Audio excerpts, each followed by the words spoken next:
Good morning, everybody. You are rocking with the Locked and Loaded RN. If you're new to my channel, bienvenidos. If you're one of my awesome subscribers, welcome back. Y'all, how was your weekend? I hope that y'all had a great weekend and that you started off your Monday strong, motivated, recharged. My weekend was a mixture. I had a good Saturday. Of course, I always love going to church on Saturdays, but I had a rough Sunday, so I really had to pull myself up by the bootstraps and kick off today, you know, after recouping from having a rough Sunday. But that's life, right? In any case, I'm driving right now to go see my tax guy for him to do my taxes. I'm a little nervous because I have a feeling I'm going to end up hearing that I owe money. But it is what it is. Let's see what he could do for me. We're praying for good news. But what I wanted to talk to you guys about while I was driving is my experience being a military wife. So, I'm trying to think how to word it. I'm not a wife anymore. So, you know, this is speaking of past experience. But regardless, I think that it could be beneficial to someone nonetheless. And don't feel bad for me. It's not like because one day I said something about an ex-husband and someone was like, "Oh," I was like, don't feel bad for me. Anyways, so me and this person were married before he joined the military. So what I really wanted to share was the process of if you have someone, a wife or a husband, boyfriend, girlfriend, who is joining the military and you're wondering what to expect or what you can do to help the process be easier, because that's where I really, you know, came into the process or experience. So the first thing is that they're going to go through the test called the ASVAB, if I'm correct, which is to see where they score highest, like what area.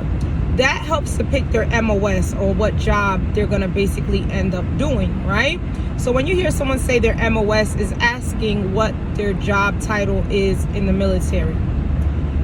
So based on how they score on this exam, this broadens their well, it doesn't pick their job, but depending on what you score, at least from what I understand, because again, I wasn't in the military, it's just from what I looked up and what was shared with me. So I think it has like math, science, other things on it, and then depending on if you score really good, it opens your availability to have more options of which job you want to choose, right? So if you score, let's say, low on it, you might just qualify to drive the truck or the tanker, right? If you score higher, you might be able to be a mechanical engineer, or, you know what I'm saying? I don't know. So I'm a nurse. So I'm just telling y'all what I know. So you have to look into the details of how it works with the scoring and what you should study. I do not know. In any case, you end up, you know, you speak to a recruiter. The recruiter gets you set up to take the test. And then, you know, they let you know when you're going to ship out. Some people end up shipping out right away. Some people ship out a little bit later, like maybe a month. I think you might be able to request like to ship out a little bit later so that you could put some things in order, like maybe a month. I don't know. In any case, this person had a month. So one of the things that we did before he left is we opened an account with Navy Federal. And I think the two options that are great with military personnel is USAA or Navy Federal. At that time, he was encouraged to use Navy Federal, so that's who we opened an account with. Because while they're in basic training, all of their money is going to be going to an account.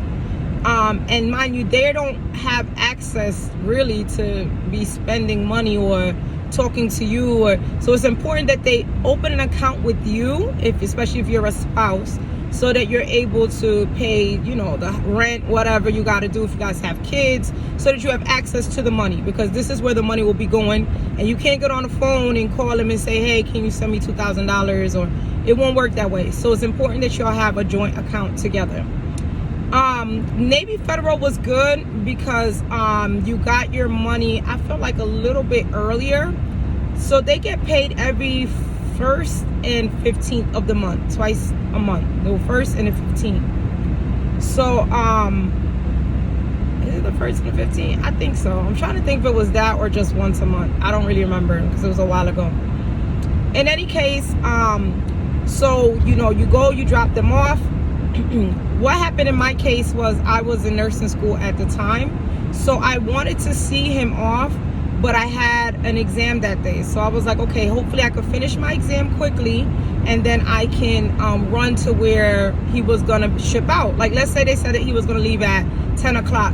I was like, okay, I could finish my exam real quick and I should be there by 9:30 to hopefully see the bus leave out. I got there.